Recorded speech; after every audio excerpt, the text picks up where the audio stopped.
Okay then, David. So the left-hand one, as we said, was your before. Again, some good things there with the setup in terms of your ball position, feet alignment, all that kind of stuff. Your posture was good and your arm hang, but a sort of tilted head this way, okay? Lead arm quite a long way across here. Yeah. Your right arm was more kind of matching up to the shaft there, okay? Which caused then obviously the face to come back generally open, you being a little bit steep, and just produce a spin on the golf ball to curve the golf ball off to the right there. Yeah. Now, because of that, you didn't want to go to the right. You started doing as much as you could to try and send the golf ball somewhere left of target. And that was kind of your involved swing, okay? So to change from that position there at setup, we don't want to go there and then try and tweak. We're going to go through this sequence on the right-hand side. Start now with the club from the left shoulder, left arm, hand, club shaft, pretty much in line there, okay? Yeah. And we're going to build our sequence now by letting our right shoulder, see, almost what you wanted to go forward there, you have to bring it back a little bit. Nope. Let that right hand slide down the leg. So you see your shoulders now are tipping. Yeah. This shoulder now is going that way. It's not coming forwards towards the golf ball, okay? Yeah. Once you then got that hand underneath here now, we can see, you now create this kind of like Y-shaped position where the left arm and the club are pretty much in line. The right arm now is very much across the other direction, okay? Then we sort of set our feet, and there's your setup. Now, if you look at golf on TV, that's a very, very standardised sort of setup. Yeah. On occasions, we just sort of just push that shoulder back a little bit, sort of behind you. It still wanted to come forward a little bit as you're used to doing that, okay? But just in terms of your sort of both arms, and it's not an exact science, but just looking at the right-hand one there, both of your arms seem the same colour, yeah? They're both in the same amount of light, where that left-hand arm here looks a bit darker, because it's kind of like hidden underneath all your shadows of your right You side. can see the chest.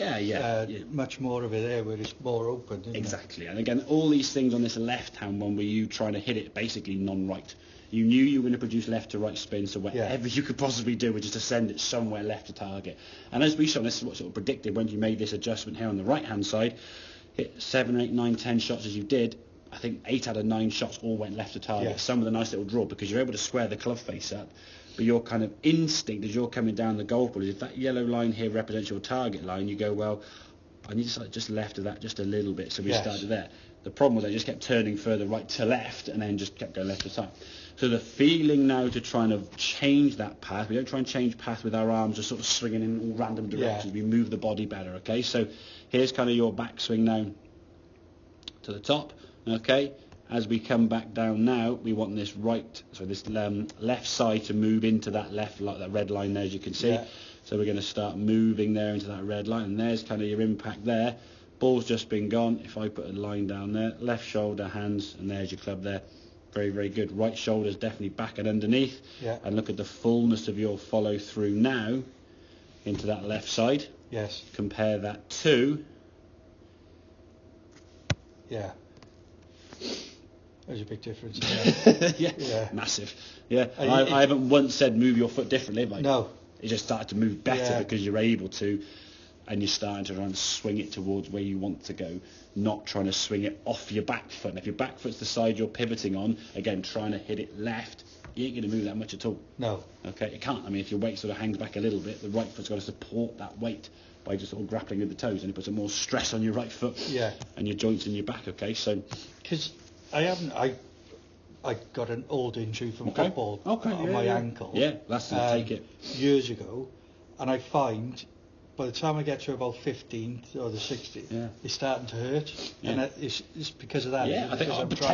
I'm by no means medically qualified. No, but I think having worked with the chiropractor down here and stuff, and got physio as a mother-in-law, so I got a bit of an insight into sort of how the body kind of functions, in the golf swing.